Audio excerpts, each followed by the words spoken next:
আপনারা আজকে দুপুর থেকে সোশ্যাল মিডিয়াতে একটি পোস্ট দেখছেন, যে পোস্টটি সর্বপ্রথম আমি আমার ফেসবুক পেজ থেকে করেছি। সেই পোস্টে আপনারা দেখতে পেয়েছেন পূর্ব মেদিনীপুর জেলা পরিষদের বিরোধী দলনেতা বামদেব গুছাইত, তিনি যেভাবে একটি গাড়ি অ্যাক্সিডেন্ট হয়ে যাওয়ার পর, মাছের গাড়ি, তারপরে সেই মাছ সমস্ত রাস্তায় পড়ে যাওয়ার পর তিনি তাদের চালক বা খালাসি কাউকে সেখান থেকে উদ্ধার না করে না হসপিটালে পৌঁছে দিয়ে তিনি সেই মাছ কুড়োতে ব্যস্ত ছিলেন।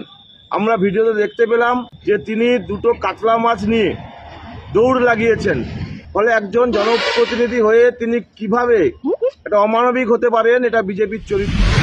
গতকাল তৃণমূল কংগ্রেসের সর্বোচ্চ নেতৃত্ব এই জেলা অর্থাৎ জেলার সভাপতি, স্থানীয় বিধায়ক থেকে শুরু করে একাধিক নেতৃত্ব উপস্থিত হয়ে কাকটিয়া বাজারে বিজেপির যুক্তি খণ্ডন করতে গিয়ে গতকাল একটি বিশেষ সভা করে, যে সভাতে লোকজন ছিল না, সেই সভা থেকে বিজেপি রাজনৈতিকভাবে বিজেপি দলকে আক্রমণ না করে যেভাবে তারা আমাকে প্রতিপক্ষ ভেবে যেভাবে তীর্যক ভাষায় কালকে তারা বিষোদ্গার করেছেন, রাজনীতিতে তৃণমূল কংগ্রেস দেউলিয়াপনা হয়ে গেছে বলেই তার যথেষ্ট উদাহরণ এটা।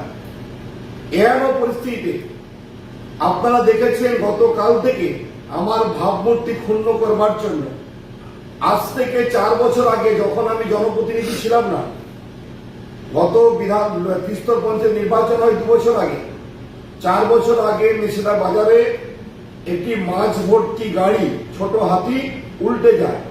সেই ছোট হাতিতে যে সকল মাছ ছিল সেই মাছগুলো সব পড়ে যায় NH-41 এর উপরে দাঁড়িয়ে। সেই NH-41 এ ঢাকা পড়ে যাওয়া মাছগুলোকে সাধারণ পাবলিকরা যে যার মতো করে কুড়োচ্ছিলেন। এর অবস্থাতে ওখান থেকে আমি একটি রাজনৈতিক সভা করতে যাচ্ছিলাম মোটরসাইকেলে করে। যাওয়ার পথে দেখলাম যে ওখানে মাছ ভর্তি যে গাড়িটি ছিল সেই গাড়িটি উল্টে থাকে, তাকে কেউ না তুলে সবাই মাছ ধরছিলেন। আমি গিয়ে স্থানীয় লোকজন থেকে নিয়ে সেই গাড়িকে তুলে রেস্কিউ করে রাস্তার একটা ফুটে করে মানুষের যাতায়াতের ব্যবস্থা গ্রহণ করে দেই এবং ওই গাড়ির ড্রাইভারের পরামর্শক্রমে আমি দুটো মাছ কুড়াই এবং ওই সময় বৃষ্টি হচ্ছিল বলে ছুটেছিলাম। তার মানে এই নয় আমি মাছ চুরি করেছিলাম, আমি এত দেউলিয়াপনা হয়ে যাইনি, আমি এত নিঃস্ব হয়ে যাইনি, আমি এত ভিখারি হয়ে যাইনি যে আমাকে মাছ চুরি করে জীবনযাপন করতে হবে। এই প্রসঙ্গ কারা বলছেন না, যারা চিহ্নিত চোর, যারা প্রতিষ্ঠিত চোর, যারা সাধারণ মানুষের কাছ থেকে টাকা নিয়ে আত্মসাৎ করে, সরকারের টাকা ভেঙে খায়, যারা এনআরজিসের টাকা চুরি করেন, তারা আমার মতো একজন স্বচ্ছ ভাবমূর্তিওয়ালা লোককে এই কথা তারা ভোটের আগেই বলেছিল। পাড়ায় পাড়ায় এই ছবি দেখে এরা ভিডিও করে মানুষকে বিভ্রান্ত করে আমার বিরুদ্ধে ভোট দিতে চেয়েছিল। কিন্তু ভাগ্যের পরিহাস, তৃণমূলের যত নেতা এই ভিডিও দেখে ভোট করেছিল তারা গত ত্রিস্তর পঞ্চায়েত নির্বাচনে সবাই হেরে গেছে, সবাই হেরেছে। কিন্তু আমার বিরুদ্ধে ভোট করার পরে আমার বিরুদ্ধে ভিডিও যারা দেখেছিলেন তারা হেরেছে। আর অপরদিকে আমি বিপুল মার্জিনে জয়লাভ করেছি। গ্রাম পঞ্চায়েত একাধিক গ্রাম পঞ্চায়েত দখল করেছি, পঞ্চায়েত সমিতি দখল করেছি। ফলে তৃণমূল কংগ্রেস যে কত বড় দেউলিয়াপনা হয়ে গেছে, আজকে 4 বছর আগেকার ভিডিও ছড়িয়ে মানুষকে বিভ্রান্ত করছে। এটা একটা তৃণমূল কংগ্রেসের দেউলিয়াপনা। আর তার সঙ্গে আমি খুব খুশি ওরা এইটাকে যেভাবে ছড়াচ্ছে, এটাকে আমি বলবো আপনাদের মাধ্যম দিয়ে যে এটাকে আরো সুন্দর করে রূপ দিয়ে কিভাবে বিনা পয়সায় আমার অ্যাড দেওয়া যায় তার ব্যবস্থা গ্রহণ করুন।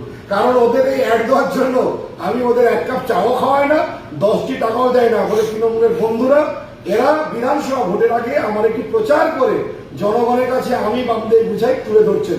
এই জন্য ওদেরকে আগাম শুভেচ্ছা জানাই। তারপরে 26-এর নির্বাচনের পরে ওদেরকে মিষ্টিমুখ করাবো। তাই এই বিষয়ে আমি বিচলিত নয়, তৃণমূল কংগ্রেস বিচলিত বলেই বিভ্রান্তি বোধ করাবার জন্য এটা কোনো একটা ভূমিকা পালন করছে। ওদেরকে আমার এখন থেকে অভিনন্দন জানাই যে 2026-এ তমলুক বিধানসভাতে ভারতীয় জনতা পার্টি তোমাদের এই কাজের জন্য ভারতীয় জনতা পার্টি 30 থেকে 40,000 ভোটের ব্যবধানে জয়লাভ করে এখান থেকে তারা বিধায়ককে পশ্চিমবঙ্গে পরিণত করে পাঠাবে। তাই আগাম শুভেচ্ছা দেওয়া রইল এবং আগাম মিষ্টিমুখ করাবার আহ্বান জানিয়ে আমি আমার বক্তব্য শেষ করছি। নমস্কার, আমি বামদেব গুছাইত, পূর্ব মেদিনীপুর জেলা পরিষদের বিরোধী দলনেতা, সেই সঙ্গে তমলুক সাংগঠনিক জেলার আমি সাধারণ সম্পাদক। গত 14ই আগস্ট শহীদ মাতঙ্গিনী পঞ্চায়েত সমিতি বিজেপির পরিচালিত ছিল। সেখানকার পঞ্চায়েত সমিতির সভানেত্রী তথা সঙ্গীতা আদক মাইতি তিনি তৃণমূল কংগ্রেসে যোগদান করেছেন। তৃণমূল কংগ্রেসে যোগদান করার পরে যে অশ্লীল ভাষায় এই বামদেব গুছাইত ব্যক্তিগত আক্রমণ করেছেন, কুৎসিত আক্রমণ করেছেন। শহীদ মাতঙ্গিনী হাজরার এই পুণ্যভূমিতে দাঁড়িয়ে আমাদের লজ্জা লাগছে, এদেরকে ধিক্কার জানাই। তার পাল্টা হিসাবে আমরা এদের একটা ছোট্ট ঘটনা প্রকাশ করলাম। সারা রাজ্য জুড়ে, সারা বাংলা জুড়ে, আমাদের সারা জেলা জুড়ে, ব্লক জুড়ে যেভাবে আলোড়ন সৃষ্টি হয়েছে এই ভিডিও, তাতে এদের চরিত্রটা প্রকাশ পাচ্ছে। আগামী দিনে আরও অনেক তথ্য রয়েছে, সেখান থেকে দেখতে পাবেন এদের চরিত্র কিভাবে একে একে প্রকাশ পায়। এরা তৃণমূলের বিরুদ্ধে দুর্নীতির কথা বলে, এরা সবচেয়ে বড় ডাকাত। বার্ধক্য ভাতা দেওয়ার নাম করে যেভাবে হাজার হাজার টাকা তুলেছে, এবং যেভাবে তারা অন্যান্য স্কিমে যেভাবে তারা হাজার হাজার টাকা তুলেছেন, চাকরি পাইয়ে দেওয়ার নাম করে লক্ষ লক্ষ টাকা তুলেছেন, তথ্য সহ প্রমাণ রয়েছে। আগামী দিনে আমরা আরও প্রকাশ করব। তৃণমূল কংগ্রেস যেভাবে মমতা বন্দ্যোপাধ্যায়ের আদর্শকে, আমাদের এই পঞ্চায়েত সমিতির সভানেত্রী সেই মমতা বন্দ্যোপাধ্যায়ের আদর্শকে সামনে রেখেই কিন্তু তৃণমূল কংগ্রেসে যোগদান করেছেন। তার উন্নয়নের ভাবনা, তার আপসহীন লড়াইয়ের সংগ্রামের আদর্শকে অনুপ্রেরণা করেই কিন্তু তিনি তৃণমূল কংগ্রেসে যোগদান করেছেন। বিজেপি হিন্দু মুসলিম ছাড়া বিজেপির বলার কিছু নেই। একমাত্র তৃণমূল কংগ্রেসই বাংলার উন্নয়ন ঘটিয়েছে, মমতা বন্দ্যোপাধ্যায় সেই বাংলার উন্নয়নের কাণ্ডারি। ফলে বিজেপির নেতারা যতই নারী জাতিকে অসম্মান করবে, তত তৃণমূল